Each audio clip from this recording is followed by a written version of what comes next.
कहानी है एक ऐसे कलाकार की जिसने पर्दे पे अपने रोल्स को ऐसे निभाया कि दुनिया उसके अभिनय की दीवानी हो गई। एक ऐसा कलाकार जो हॉलीवुड का सेक्स सिंबल बन गया। एक ऐसा कलाकार जिसका बचपन एक जंग से कम नहीं था। एक ऐसा कलाकार जिसने हर मुसीबत को अपनी ताकत बनाया। एक ऐसा कलाकार जिसको गिराने की कितनी कोशिशें की गई पर उसके जादू को कोई मिटा ना सका। ये कहानी है जॉनी डेप की। एक वायलेंट फादर, एक अब्यूजिव मदर और एक ऐसा घर जो कभी घर जैसा लगा ही नहीं। घर के फ्रीक्वेंट चेंज होने से ना कभी दोस्त बन पाए और ना कभी कोई अपना कहने वाला। एक जो अपना था जिसे जॉनी प्यार करता था वो थे उसके दादाजी, जो कि 9 की एज में ही चले गए। फिर क्या, 12 साल की उम्र में सिगरेट, 13 में अल्कोहल और 15 तक ड्रग्स का नशा। पर उसी अंधेरे में एक रोशनी थी, एक सस्ता सा $25 का गिटार, और उसी गिटार ने एक सपने को जन्म दिया। अपने कजन्स और अंकल को गिटार बजाते देख उसके दिल में भी म्यूजिक के लिए एक जुनून सा पैदा हो गया। जब उसके पेरेंट्स का डाइवोर्स हुआ तो वो म्यूजिक के लिए अपने फ्रेंड्स के साथ शिफ्ट हो गया। नए नए बैंड्स के साथ गिटार बजाना उसकी ज़िंदगी का नया नशा बन गया। उसे लगा जैसे कि उसे अपनी लाइफ का पर्पस मिल गया हो। लेकिन सिर्फ म्यूजिक से इतने पैसे नहीं मिलते थे कि ज़िंदगी का गुजारा हो सके, इसलिए साथ ही साथ वो छोटी मोटी जॉब्स भी करता रहता था।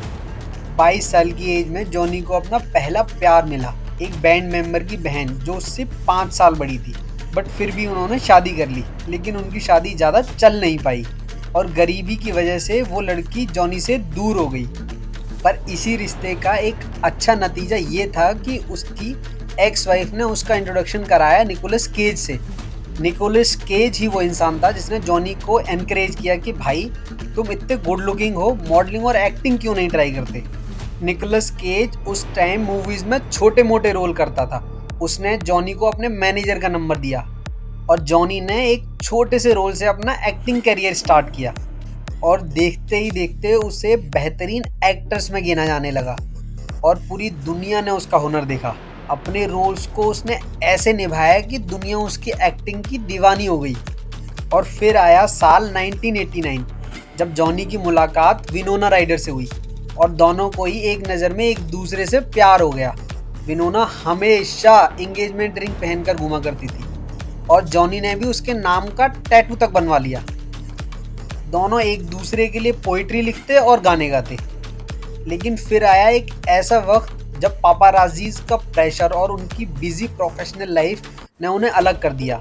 लाइफ के पीक पर होते हुए वो एक दूसरे को वक्त ही नहीं दे पाए और आखिरकार अलग हो गए। फिर 1999 में जॉनी की मुलाकात द नाइन्थ गेट के सेट पर हुई वेनेसा पैराडिस से। मुलाकात से मोहब्बत तक का सफर पलक झपकते ही तय हो गया और फिर दोनों ने एक साथ जिंदगी का नया सफर शुरू किया। अगले ही साल उनकी जिंदगी में आई एक छोटी सी खुशी, उनकी बेटी लिली रोज। बेटी के आते ही जॉनी की जिंदगी बदल गई। उसने दारू, ड्रग्स सब छोड़ दिया और एक रेस्पॉन्सिबल फैमिली मैन बन गया। जॉनी ने अब तक 30 से ज़्यादा मूवीज़ की थी। सभी जॉनी के साथ काम करना चाहते थे, लेकिन जॉनी हर किसी के साथ काम नहीं करना चाहता था। फिर आया उससे लेजेंडरी जैक स्पैरो के रोल का ऑफर। शुरू में जो सिर्फ एक साइड कैरेक्टर था, लेकिन जॉनी ने अपने यूनिक टच से उसके लुक्स और एटीट्यूड में ऐसे बदलाव किए जो इनिशियली डिज्नी को ज़्यादा पसंद नहीं आए। फिर भी उन्होंने जॉनी की बात मान ली क्योंकि डिज्नी को इस मूवी से ज़्यादा उम्मीद नहीं थी। जॉनी ने अपनी यूनिक स्टाइल से उस माइनर से रोल को इतना गहरा बनाया कि वो मूवी का सेंट्रल कैरेक्टर लगने लगा और वो रोल, वो कैरेक्टर हमेशा हमेशा के लिए अमर हो गया। आज जॉनी डेप के अलावा उस कैरेक्टर जैक स्पैरो के रोल को किसी और के लिए सोचना भी इम्पॉसिबल है।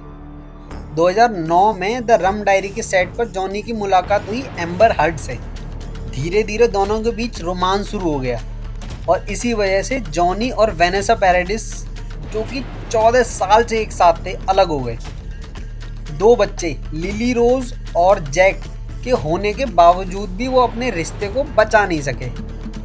2014 में जॉनी डेप और एम्बर हर्ड की एंगेजमेंट हो जाती है और अगले साल 2015 में दोनों शादी कर लेते हैं। लेकिन ये शादी 15 महीने भी नहीं चल पाती। मई 2016 में एम्बर डिवोर्स के लिए फाइल कर देती है। एम्बर हर्ड ने जॉनी डेप पर ये आरोप लगाए थे कि वो शराब के नशे में उसके साथ फिजिकल अब्यूज करता है। वहीं जॉनी का कहना था कि एम्बर सिर्फ उसके पैसों में हिस्सा चाहती है, इसीलिए उस पर झूठे आरोप लगाए हैं।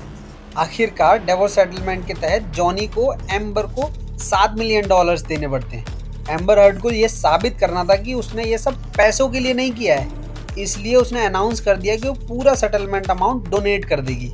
जॉनी डेप ने कहा कि मैं डायरेक्टली सेटलमेंट अमाउंट डोनेट कर देता हूँ, लेकिन एम्बर हर्ड ने मना कर दिया और कहा कि मैं खुद कर दूंगी।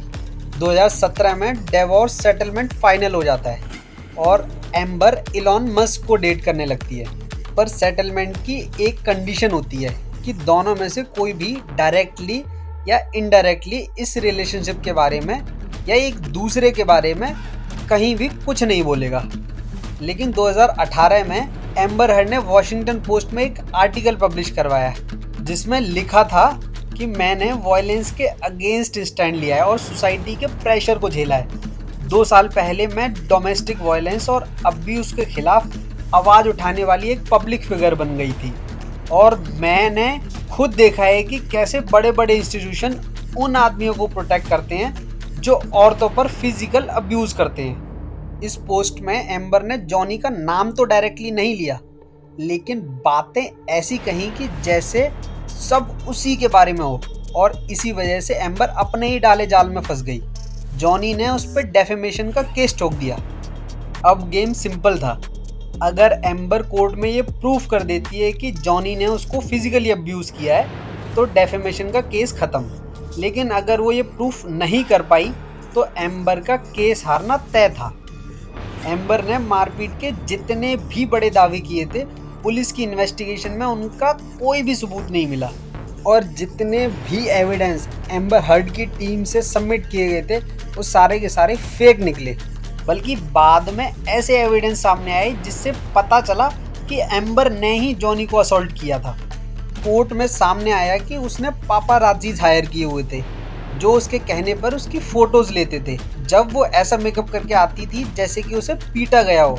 कोर्ट में ये भी सामने आया कि जो डिवोर्स सेटलमेंट के पैसे एम्बर को मिले थे, जिनको डोनेट करने का वादा एम्बर ने किया था, उसका सिर्फ कुछ थोड़ा सा हिस्सा ही डोनेट किया गया है। एम्बर अपने किसी भी एलिगेशन को कोर्ट में प्रूव नहीं कर पाती है, ना कोई ऐसा सबूत दे पाती है जिससे ये पता चले कि जॉनी ने उसको कभी हाथ भी लगाया है। और आखिरकार एम्बर वो केस हार जाती है और जॉनी की बदनामी के लिए उसे जॉनी को $10 मिलियन का मुआवजा देना पड़ता है। एम्बर ने जॉनी को विलन बनाने की कोशिश की, लेकिन आखिर में वही दुनिया के सामने अपनी क्रेडिबिलिटी खो बैठी। ये सिर्फ एक लीगल बैटल नहीं थी, ये एक सबक था कि सच को जीतने में शायद वक्त लग सकता है, लेकिन आखिर में जीत सच की ही होती है। एम्बर के साथ डाइवोर्स केस और वॉशिंगटन पोस्ट के उस आर्टिकल ने जॉनी डेप की इमेज को तहस नहस कर दिया, पर उसने हार नहीं मानी। वो लड़ा। पायरेट्स ऑफ कैरिबियन और फैंटास्टिक बीस्ट जैसे बड़े प्रोजेक्ट उससे छीन लिए गए, लेकिन उसने हार नहीं मानी। वो लड़ा। पब्लिक ने उसे कैंसिल किया, लोगों ने उसका मजाक बनाया, फिर भी उसने हार नहीं मानी। वो लड़ा और आखिर में जीत उसी की हुई, क्योंकि वो गलत नहीं था। और जैसे श्री कृष्ण ने गीता में कहा है, जुर्म करने वाले से बड़ा पापी जुर्म सहने वाला होता है। इसलिए हर जुर्म के खिलाफ लड़ो और तब तक लड़ो जब तक कि जीत तुम्हारी ना हो जाए। तो एट लास्ट हमें इससे क्या लर्निंग मिलती है? जिंदगी कभी कभी सब कुछ छीन लेती है, नाम, काम, इज्जत, लेकिन अगर आप सच के साथ हो तो सब कुछ आपको वापस मिल जाता है, इज्जत भी, इंसाफ भी। और जो सच के साथ खड़ा होता है उसे कभी भी गिराया नहीं जा सकता। That's a wrap on this video. अगर आप जानना चाहते हैं कि कैसे जोकर ने साइकोलॉजी की कुछ ट्रिक्स की मदद से पूरे गौथम को घुटनों पर ला दिया, तो ऊपर वाली वीडियो पर क्लिक करें। और अगर आप जानना चाहते हैं कि why Good Will Hunting is one of the best movie, तो नीचे वाली वीडियो पर क्लिक करें। And for more awesome videos like this, subscribe to my channel.